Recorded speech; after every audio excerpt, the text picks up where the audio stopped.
नाज़रीन आदाब, मैं मुदस्सिर अहमद इनकलाब न्यूज़ की ख़ास पेशकश के साथ आपके सामने पेश हुआ हूँ। गुज़िश्ता दिनों कर्नाटक हाई कोर्ट ने एक अहम फ़ैसला सुनाया है जिसमें हुबली के फसादात में मुलव्विस होने वाले मुस्लिम नौजवानों पर जो मुक़द्दमात आयद किए गए थे या उन पर जो इल्ज़ामात लगाए गए थे, उस सिलसिले में जो वो केसेस फाइल किए गए थे, उन केसेस को कर्नाटक हुकूमत ने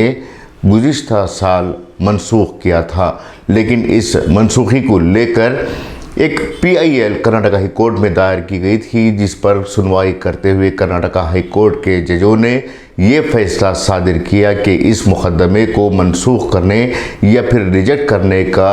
इख्तियार कर्नाटक हुकूमत के पास नहीं है और जो केसेस इन नौजवानों पर आयद किए गए थे उन नौजवानों को दोबारा जारी रखा जाए।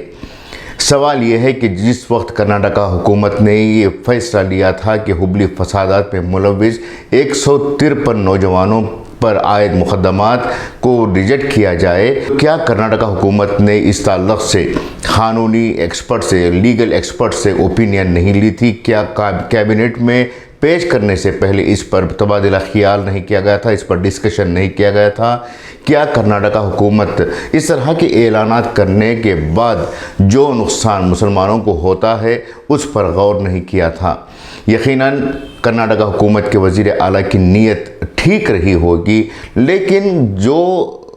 केस कर्नाटक हाई कोर्ट पहुंचा था उस केस में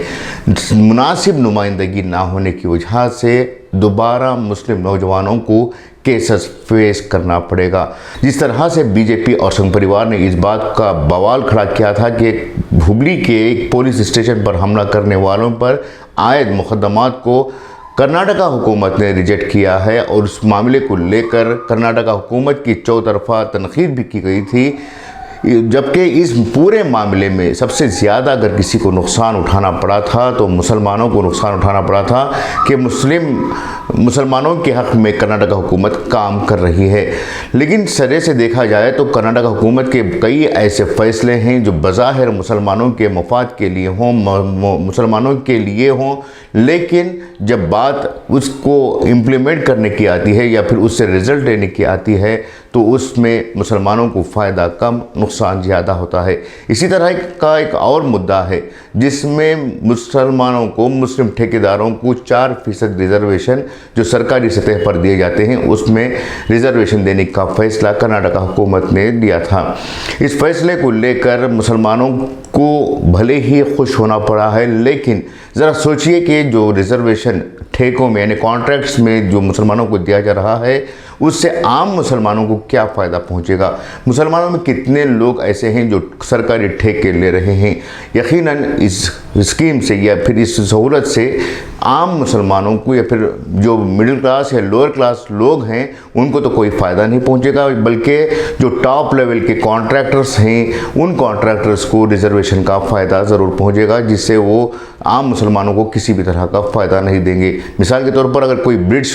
का काम, पुल बनाने का काम किसी मुसलमान को मिलता है तो उस मुसलमान से सिर्फ उसको फ़ायदा पहुंचेगा, वो मुसलमान आम मुसलमानों के लिए उसमें से जो मुनाफा मिलता है उसमें से किसी भी तरह की रकम तकसीम नहीं करेगा या फिर डोनेट नहीं करेगा, बल्कि वह उसका ज़ाती फ़ायदा होगा। यहाँ अगर वाकई में मुसलमानों को हक़ देना है तो तमाम तबके को फ़ायदा मिले ऐसे स्कीमों को तरजीह देने की ज़रूरत है, जिसमें ज़्यादातर एजुकेशन के लिए रिज़र्वेशन हो या फिर एम्प्लॉयमेंट के लिए रिज़र्वेशन हो या फिर जो सोशल जस्टिस के स्कीम्स हैं उसमें रिज़र्वेशन देने की ज़रूरत है, न कि मखसूस तबके या फिर कैटेगरी के लिए रिज़र्वेशन की ज़रूरत है। कर्नाटक हुकूमत भले अगर वाकई में मुसलमानों के लिए फ़ायदे का काम करना चाहती है तो इन तमाम चीज़ों को गौर से जायज़ा लेने के बाद ही फ़ैसला ले, ताकि आम मुसलमानों को इस तरह के ऐलानात से नुकसान ना हो सके। ये थी आज की अहम पेशकश, उम्मीद कि आपको पसंद आएगी। मैं मुदस्सिर अहमद आपसे इजाज़त चाहूँगा। जाने से पहले आपसे गुजारिश करना चाहूँगा कि आप हमारी वीडियोज़ को देखते ज़रूर हैं, लेकिन साथ ही साथ शेयर करने की भी थोड़ी ज़हमत गवारा करें ताकि हमारे पैगाम दूसरे लोगों को भी मिल सके। शुक्रिया।